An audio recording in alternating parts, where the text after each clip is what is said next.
Mudança à vista. Plano diretor de Taubaté que revê a expansão do município chega à Câmara. Vereadores devem ouvir a população sobre o projeto, que já sinaliza duas polêmicas. Essas audiências serão feitas, uma parte dela, provavelmente 5 audiências na Câmara e 5 fora da Câmara Municipal. Nos bairros, na verdade em escolas e quadras, que deve ser informado na semana que vem. Medo da violência. Após assassinato de engenheiro durante assalto, moradores do bairro Vista Alegre, em Taubaté, cobram segurança pública. Hoje não tem horário, não dá para dizer que alguém vai ser assaltado de manhã, de tarde ou de noite, hoje é qualquer horário. Ao vivo no estúdio, vamos entrevistar o novo presidente da RM Vale, Fred Guidoni, do PSDB, prefeito de Campos do Jordão, fala das prioridades à frente do conselho. Uma história de amor, fé e esperança. O Alto da Páscoa, encenado em São José dos Campos, relembra a morte e a ressurreição de Cristo e pretende emocionar neste ano 40 mil pessoas. Estas e outras notícias da região você confere a partir de agora. No ar, o Band Cidade, segunda edição.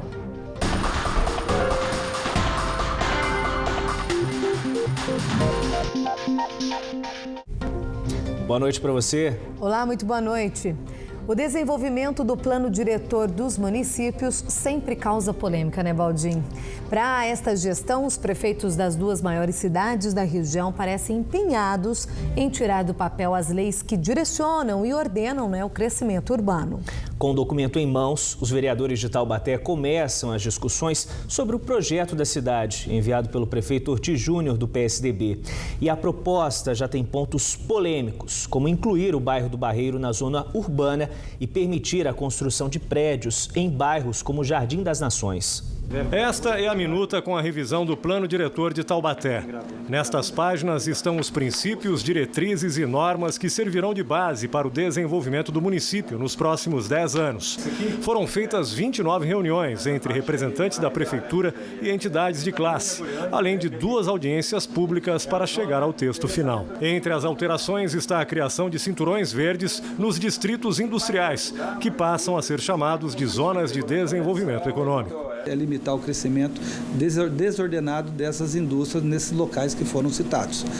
Seja no UNA 1, UNA 2, Piracangaguá, temos diversas áreas para receber diversas indústrias, mas a cidade tem que crescer, mas crescer de uma forma ordenada e sustentável. O documento propõe também a criação de 3 territórios de cultura e memória, que prevêem a recuperação de prédios históricos como a Vila Aleixo e a preservação da Praça Santa Terezinha e do Cristo Redentor, cartões postais da cidade. Dar maior mobilidade aos pedestres, calçadas mais seguras, com acessibilidade, manter em boas condições os prédios antigos, mas sem perder as características históricas desses prédios que são contemplados. A revisão do plano diretor também abre mais espaço para a verticalização aqui em Taubaté. Com isso, a construção de prédios seria autorizada em bairros residenciais caracterizados por casas térreas, como a região do Santa Clara e aqui, no bairro Jardim das Nações.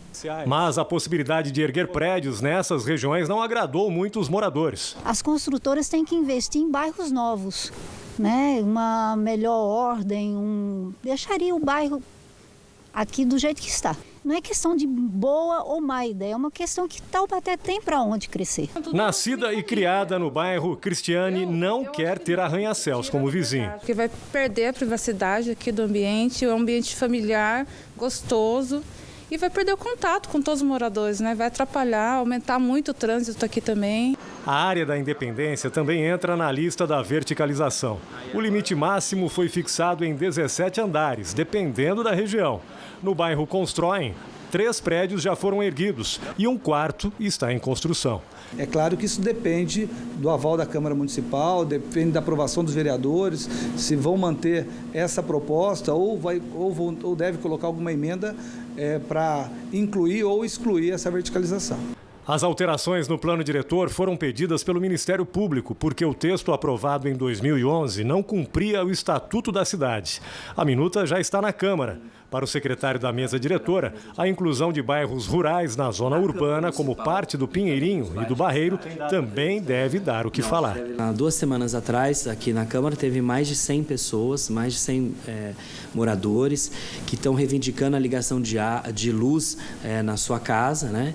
E ele passa, então, a pagar IPTU para o município e ele quer regulamentar isso, né? Ele quer que a Prefeitura e a Câmara acelere esse processo porque ele quer regulamentar a vida dele, até para ele receber os benefícios, mas também fazer a sua participação, até para passar a propriedade para o seu nome. Os vereadores pretendem realizar 10 audiências públicas antes da votação. O calendário deve sair na semana que vem. Essas audiências serão feitas, uma parte dela, provavelmente 5 audiências na Câmara e 5 fora da Câmara Municipal, nos bairros, na verdade em escolas e quadras, que deve ser informado na semana que vem. Toda mudança gera resistência, desconforto e insegurança. A Câmara de Taubaté até agora segue na direção correta de debater com a sociedade as alterações propostas pelo Executivo. Como dizia Rui Barbosa, não há corpo sem célula e nem Estado sem município. Ou seja, a cidade depende de nós. Porém, a nossa tenebrosa tradição de deixar a política sempre de lado é tão enraizada que essas audiências, infelizmente, acabam apenas cumprindo formalidades, como a inexpressiva participação popular. Pois é, ontem, por exemplo, São José dos Campos teve a primeira audiência para debater a nova lei de zoneamento, né? E a reunião tinha pouquíssimas pessoas. Ou mudamos o nosso modo de enxergar a política, ou cairemos na famosa hipocrisia brasileira de só reclamar depois que a decisão é tomada. O primeiro responsável pelo bem público é o cidadão, que apenas cede uma parte deste poder ao Estado. Vamos mudar, né? Enterrado. Desculpa, Valdir.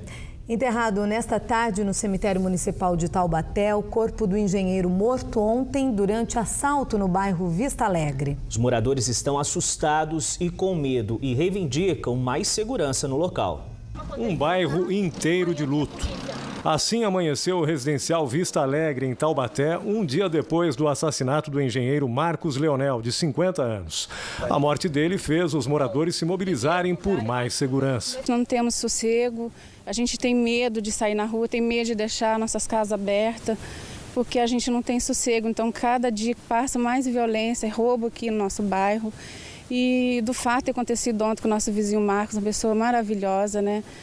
Então, nós estamos assustados. Então, no momento que a gente está pedindo agora é segurança para o nosso bairro, porque nós estamos assustados, com medo.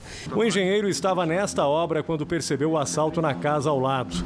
Ao tentar ajudar a vítima, foi baleado pelos bandidos, que fugiram em direção ao matagal, levando cerca de R$5 mil da residência. Seu Roberto vive aqui há 4 anos e, segundo ele, não há policiamento. Quando chama a polícia, demora muito. Não tem segurança aqui? Não, aqui não tem segurança. Para nós, aqui não. Furtos e roubos são os crimes mais comuns. E sem rondas da polícia militar, os bandidos agem livremente enquanto os moradores tentam se proteger, transformando as casas em fortalezas. Esta, por exemplo, já foi invadida 2 vezes. Nem mesmo o muro com mais de 3 metros de altura e o sistema de alarmes foram suficientes para aumentar a segurança de quem vive aqui.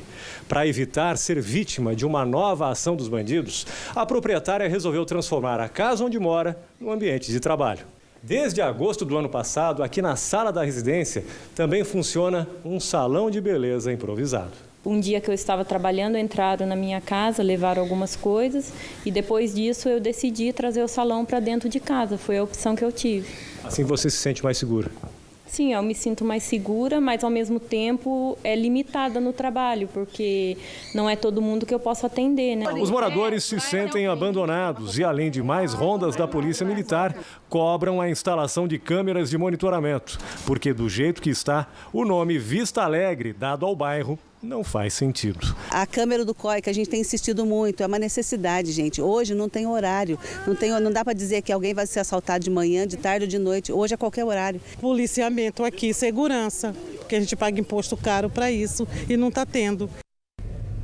A legenda sobre a instalação da câmera do COI, a Secretaria de Segurança Municipal informou que depende de 3 fatores: estatísticas criminais, ou seja, se o bairro apresenta número elevado de crimes, solicitação por parte das polícias militar e civil e ainda disponibilidade orçamentária da Prefeitura. No Band Cidade, primeira edição de hoje, o capitão Valêncio Rivadavia, da Polícia Militar, garantiu que o policiamento é feito no bairro.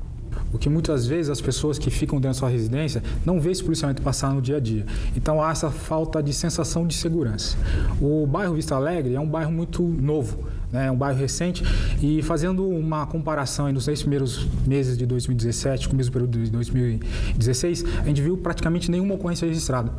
Em 2016 não teve realmente nenhuma ocorrência registrada pela Polícia Militar.